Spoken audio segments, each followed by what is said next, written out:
海外旅行って最高。でも結局日本国内旅行も面白い。これ世界41カ国を回り、日本の40都道府県を旅した僕が出した結論です。なんで海外より日本なの？今日は日本旅行ならではの本当の魅力を韓国人の視点から熱く語ります。ここは世界に誇れると感じた5つの都道府県です。景色だけではなくて、個人的な住みやすさとか人の温かさ、食べ物、歴史、アクセスだったりとか全部ひっくるめた僕個人の総合力ランキングです。それでは行きましょう。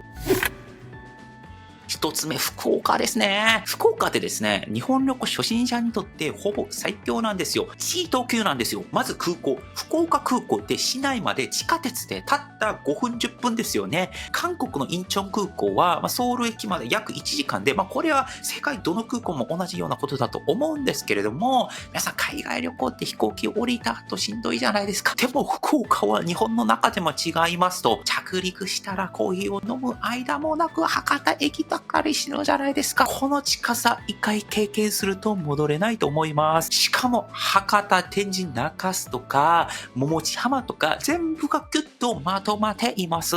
東京みたいに何十分も電車に揺られなくても一日で何箇所も楽しめます。そして夜屋台ですね。川沿いへずらっと屋台並んで、おじちゃん、おばちゃん、観光客、会社員が肩を並べて笑い合う景色、本当に面白いですよね。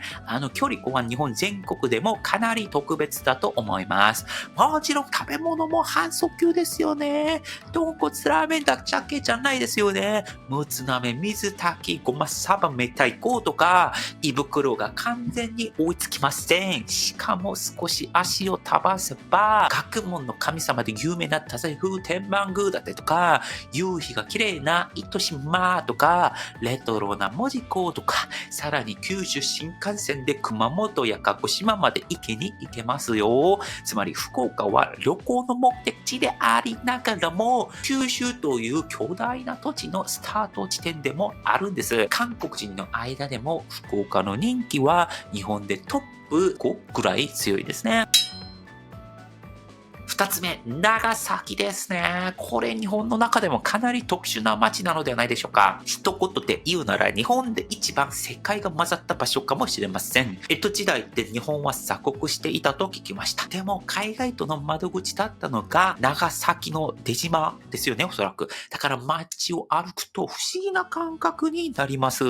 和風なのになんかヨーロッパっぽくて中国っぽくて、でもちゃんと日本、この混ざり方が面白いですね。例えばカステラとかちゃんぽん、皿うどん、グラバー園とか面白いですよね。このヨーロッパなの、中国なの、日本なの的な感じ。そして、坂の上から港を見下ろせる絶景スポットありますよね。世界三大夜景ありますよね。光が坂の街全体に広がってて映画を見てるようでした。これ本当にかっこ調じゃなくて、日本映画でこういうシーンあるよなって思ったんですね。そして忘れてはいけないのが平和公園と原爆資料館ですよね。この楽しい旅行だけじゃなくて命の重さまで考えさせてくれる、そんな都市、世界では珍しいんじゃないかなというふうに思います。一つの街なのに歴史、絶景、グルメ、異文化全部体験できました。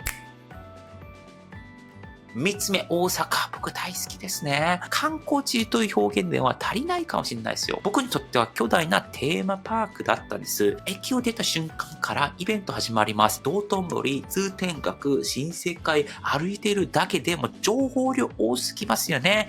看板が大きい、人の声が大きい、笑い声も大きい、五感全部に大阪が飛び込んできます。もちろん USJ ありますよね。世界トップクラスのテーマパークじゃないですか。海外から来る韓国人、USJ 目当てに来る人もいなくはないとは思うんですよね。この遊園地を楽しむために来る人。食べ物も止まりないですよね。たこ焼きとか、お好み焼きとか、串カツとか、高校一蓬莱の豚まんとか、今日は一食だけと決めても無理じゃないですか。さらに、大阪の面白いところは人ですよね。僕が思うに、大阪の方が一番韓国人に近いような気がするんですね。店員さんもタクシーの運転手さんも隣のおじさんもみんなラフに自然に話しかけてくる。しかもなんか突っ込んだりとかして距離感近いですよね。そして京都とか奈良、神戸近いじゃないですか。これも先と福岡と同じ話で、大阪を拠点にすると関西全体を遊び尽くせると思うんですよ。大阪旅行は旅行じゃなくて、僕にとってはね、巨大なお祭りに参加している感覚です。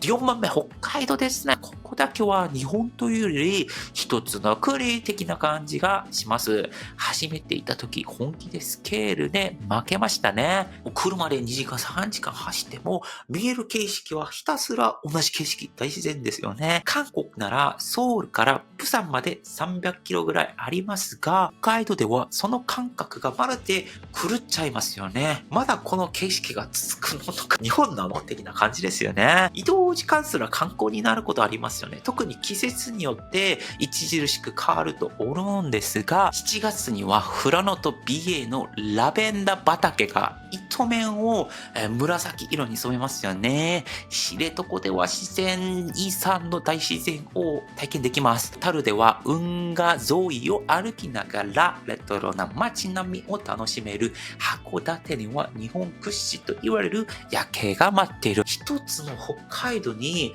上、左、右みたいな感じでいろんな面白いスポットありますよね。しかも数百キロ行くという。食べ物も面白くて、ジンギスカン、スープカレー、味噌ラーメン、牛乳、チーズ、ソフトクリームとか、こういった自然から来る豊かさありますよね。で、雪祭りの時期では観光客もいっぱい来ると思います。しかも実際に行くと、皆さんもこう感じると思うんですが、北海道しっかり楽しむには1回じゃ全然足りないんですよね。もう少なくとも3回ぐらい行っとかないと北海道を楽しめたとは言えないかもしれないですね。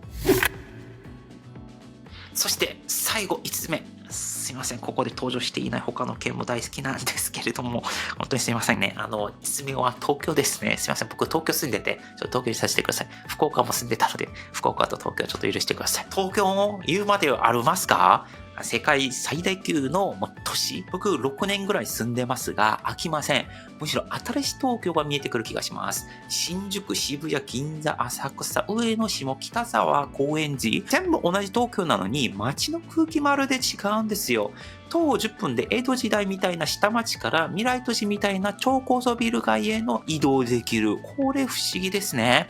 食べ物も幅広いかなというふうに思っていて、わかんないんですけども、そのミシュラン星付きレストランの数結構多いですよね。こんな高級店だけじゃなくて、その駅前のラーメン屋、美味しいかどうか、人によって評判分かれるとは思いますが、少なくとも僕は東京で家系ラーメン食べたりとか、博多の豚骨ラーメン食べたりとか、こういうところ面白かったりとか、定食屋もなんか時代によって昔ながらもあったりとか、こういう食の幅広さっていうのは面白いですね。しかしながらこれだけじゃなくて、文化も個人的には面白く、ライブとかスポーツとか美術とかアニメ、ゲームとか最新技術とか世界中の文化っていうのは東京に集まりやすいのかなというふうに思います。東京は本当に好き嫌い分かれるんですけども、すいません、僕はちょっと東京、すいません、気に入ってて、許してください。はい、ってことで、韓国で19年間住んで、僕はソウルで19年間ですね。で、その後、福岡で4年半ぐらい住んで、今、東京で5年半ぐらいですが、一番驚いたことありますね。それはですね、日本には47都道府県の全てに、